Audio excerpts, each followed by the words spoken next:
Welcome back. Today is National Sunscreen Day, so a lot of folks spending a long weekend outside. You know, you're at the lake, you're on the patio, maybe some parties, hiking even. And dermatologist Michelle Hure joining us to talk about sunscreen this morning. Good morning there, Michelle. Hi, how are you, Hi, Renee? very Good to see good. you. Very good, thank you. This is such an important topic, and I think one that just kind of gets overlooked in people's excitement, especially now to get outside.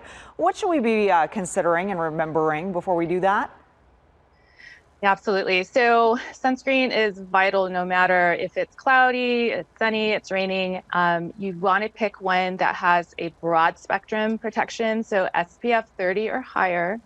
And honestly, I think 50 is really great when you're outdoors and you do want to reapply every 2 hours, but more frequently if you're out in the water or you're sweating, you're doing some sort of physical activity and you're wiping it off. Nothing lasts longer than a couple of hours, and don't believe it if it says it's waterproof, because it's never waterproof. Got it. Well, you know, when you get to one of those end caps and it seems like it is never ending your choices, what should you be looking for first? I mean, give me a tip on where am I even aiming for in terms of what I should be picking up first? So I also wanted to just mention that there was a big article that came out a couple of days ago saying that they tested 300 sunscreens, or close to 300, and 78 of them had benzene in them, and most of them were sprays.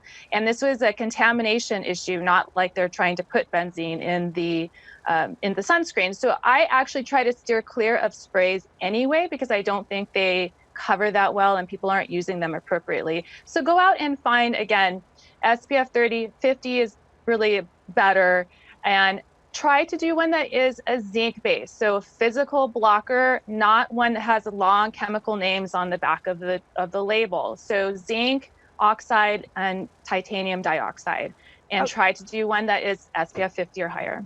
Okay, and of course we want to keep our families safe, our kids safe, our spouses and significant others safe. But what about ourselves when we're the ones putting on makeup? You know, what's the order? What's the proper order? Do you do it twice? Do you then, you know, go back and reapply over your makeup? And that just looks crazy after a while. Oh, it's great though. There's something out on the market now that are called powder brush sticks. So it's actually a powder zinc in a powder form, and it comes in a little brush, and you can just brush it over every couple of hours over your makeup. And that is your reapplication throughout the day. It's fantastic. Don't rely on your makeup, again, for SPF. So that's one thing. A lot of patients come into my office saying, well, there's sunscreen in my makeup, but you're not putting on enough. Okay. And it's not lasting throughout the day. So you can brush it on throughout the day, every couple of hours. Now, some people think they're not terribly vulnerable. You know, they're hanging out outside. They got a hat on. They're like, you know, it's okay. Are we okay with the hat on? I know it helps. So, you know, sunscreen is not 100%. You have to do everything in conjunction. So you have to do sunscreen. You have to stay preferably in the shade. Try to avoid peak hours. Wear hats. Wear sunscreen.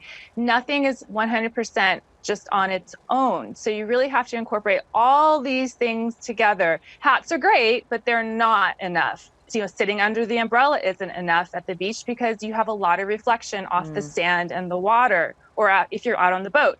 So you really have to kind of do everything together, and also incorporate some protective clothing, UPF 50 or higher. Okay, now what if unfortunately we made a mistake, we've got the sunburn, now what?